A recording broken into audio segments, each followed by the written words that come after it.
हरियाणा के मुख्यमंत्री पूर्व मुख्यमंत्री मनोहर लाल खट्टर से जी न्यूज़ के पत्रकार ने इसमें सवाल कर रहे हैं। आप उस सारे सवालों को सुनिए। और आज देखिए हरियाणा में ही सतलुज का आश्रम धनाना चल रहा, सतलुज आश्रम कुरुक्षेत्र चल रहा, सतलुज आश्रम भवानी, चार चार पाँच पाँच आश्रम सतलुज का हरियाणा में चल रहे हैं। यूपी में शामली में सतलुज का आश्रम चल रहा है, सीतापुर में नया बन रहा है, मुंडका दिल्ली में सतलुज का आश्रम चल रहा है, नया बन रहा है।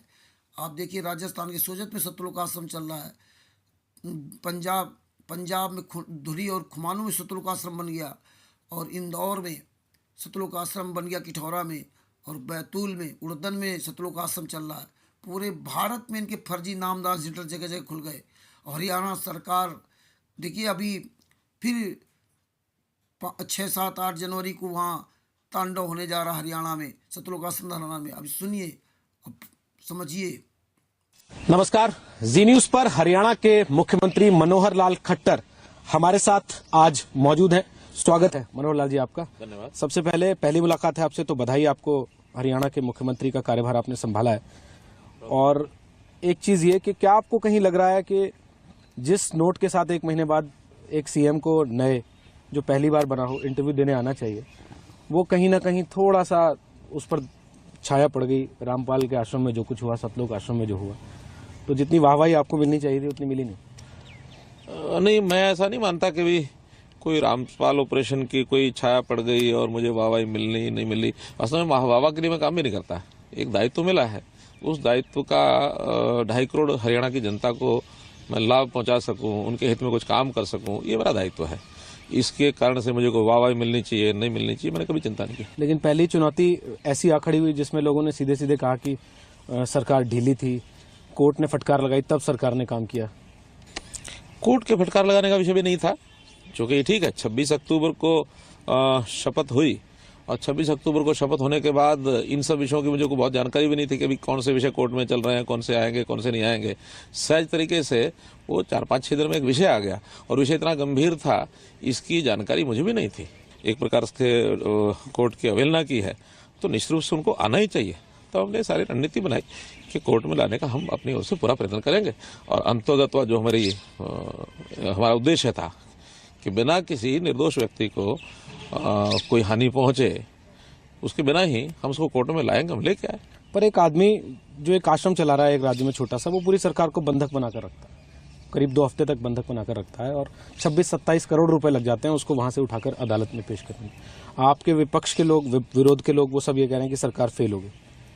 ये विषय आज का थोड़ा ही है। आखिर उसने इतना सब कर लिया, और इतने सालों तक वो वहाँ एक आश्रम बना के बैठा है, और उस आश्रम के बारे में यानी पिछली सरकार ये जानकारी नहीं ले पाई कि किस प्रकार का वो आश्रम बना है, कैसे वो अंदर बैठा है, और उसने इतना भारी अपना किले जैसी व्यवस्था कर रखी है। और ये पहली बार नहीं, करौथा में भी जो विषय हुआ, तो करौथा से ही उस सरकार को इतना चेतना चाहिए था, पता होना चाहिए था। क्या मैं समझूं आपको कुछ ऐसी चीजें मिली हैं जिससे आपको लगता है कि राजनीतिक संरक्षण रहा है पिछले कुछ साल में रामपाल को? कहीं ना कहीं रहा होगा, उसके बिना इतना कोई हिम्मत करेगा ऐसा लगता नहीं है। और अब उसके कोई बहुत पुख्ता प्रमाण हमारे पास नहीं है, लेकिन एक व्यक्ति आकर के अपना आश्रम बनाता है, इतने सारे लोगों को वो साथ रहता है, इतने गलत काम भी करता है, क्योंकि गलत काम ये तो अब हमको पता लगे। करौथा में भी सारी बातें सामने आई थी कि जिसके कारण से पता लगता है कि वो आश्रम कोई बड़ी आस्था का केंद्र रहा होगा, ऐसा नहीं, गलत कामों का अड्डा रहा था। उसके बावजूद भी उन्होंने नया आश्रम इसी प्रदेश में बनाने दिया गया। हाँ, यदि करौथा की घटना के बाद कहीं और किसी प्रदेश में जाकर बनाया होता तो मैं समझता भी उस सरकार को शायद जानकारी नहीं होगी। जिस सरकार के सारे पिछले ऑपरेशन के बाद और उसी प्रदेश में वो एक नया आश्रम खड़ा कर ले, तो इसमें निश्चित रूप से पिछली सरकार की विफलता मानता हूँ। लेकिन हमको जब पता लगा तो हमने उस आश्रम की सारी व्यवस्था खोजबीन भी कर ली सारी, और उसको सुरक्षित बाहर भी निकाल लिया। उसको कोर्ट के आदेश के अनुसार कोर्ट में पेश भी हो गया। सवाल जब कानून व्यवस्था का आया, इसमें आपने अपनी वाहवाही बटोरी। आपने बेशक ये कहते हो कि मैं वाहवाही के लिए काम नहीं करता, लेकिन कुछ लोगों ने विरोध किया, कुछ ने पीठ भी थपथपाई। जो बात आप कह रहे हैं कि पुलिस की गोली से किसी की जान नहीं गई, पर पत्रकार वहां कवर कर रहे थे, वो पिटे और काफी नाराजगी है उनमें। संतराम पाजीमा के सभी केसों के जजमेंट की पुस्तक है ये, ज्ञान अमृत एवं शेडन का 20वां पुस्तक।